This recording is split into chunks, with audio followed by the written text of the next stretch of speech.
This is a 2003 Ferrari Enzo, and it's one of Ferrari's 5 modern supercars.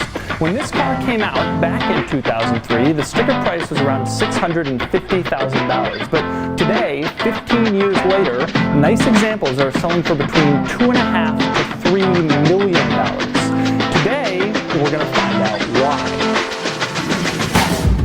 First, I should mention I borrowed this Enzo from Dutton Garage here in Melbourne, Australia, which is a car dealership whose inventory includes some of the greatest exotic sports cars of all time, and some cool modern exotics and other sports cars. You can check out Dutton Garage's inventory if you click the link in the description below. I've also got some more videos coming soon with more of their cool cars. Why would I go all the way to Australia to make a YouTube video?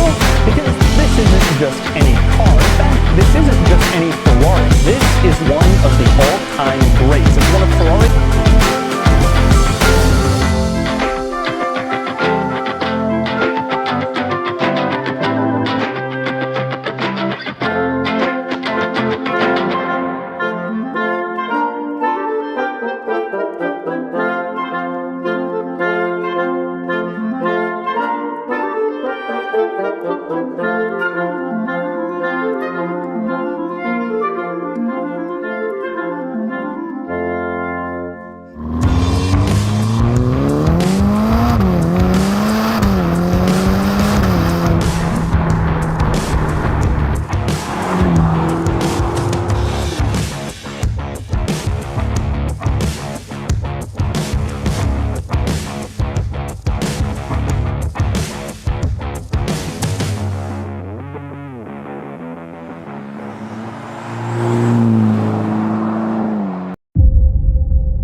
This is our first press car from Ferrari. You know they're never going to give us a press car ever again, right?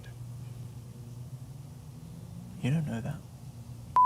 And then the guys that did the UI were finger popping each other's assholes.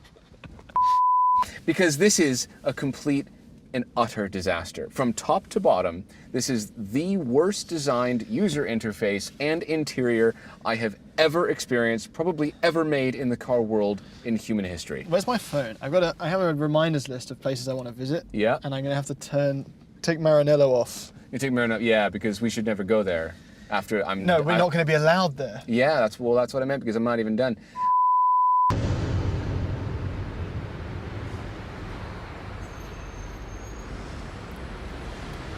So they said that we could drive it.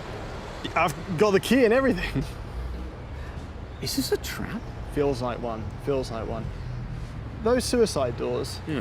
They're not homicide doors, are they?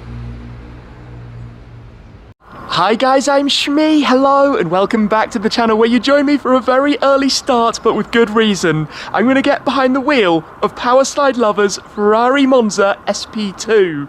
We're here in the Dolomites in the mountains in Italy, so we're going to be heading on out to a mountain pass. Not only that, I'm going to be joining Power Slide Lover in his LaFerrari Aperta, and perhaps one or two others as well. This is of course my first drive in the first iteration of the Icona series, the Ferrari Monza, in this case the SP2, the two-seater. Let's have a quick look around the car before we're going to hop straight in and go out for a drive. But I think it's about to happen. So let's have a quick look at this car, the Monza SP2. It is the first of Ferrari's cars linking back to their heritage, this new Icona series of which there will be 5 models. It can be had as both the SP2 with the dual seats or the SP1, which is literally a single seater. It pays tribute to some of Ferrari's legendary cars of old, the 750 Monza, the 250 Testarossa, and you can see that that with this massively elongated bonnet that houses the 6.5 litre naturally aspirated V12 derived from the 812 Superfast, so you know this is going to sound amazing as well.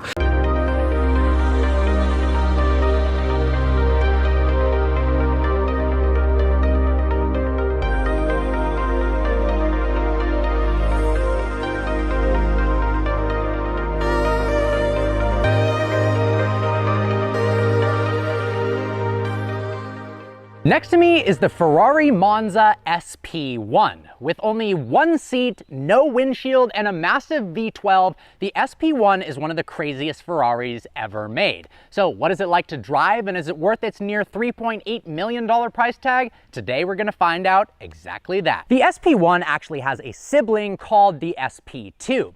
Like this car, it doesn't have a windshield, but unlike this car, it actually has two seats, which is lame. Jokes aside, the SP1 and SP2 start a new line of Ferraris called the Icona series. This harks back to Barchettas of the past. The replacement for the F12, which already had 740 horsepower.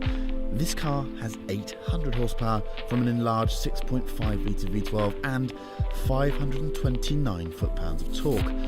The red line is set to 8,900 RPM. The gearbox is the same dual clutch unit as before, but gears 1 to 6 are much shorter. Shift times are 30% faster on the way up, a huge 40% faster on the way down. The chassis is best described as 9/10 F12 TDF, with rear-wheel steering and increased spring rate.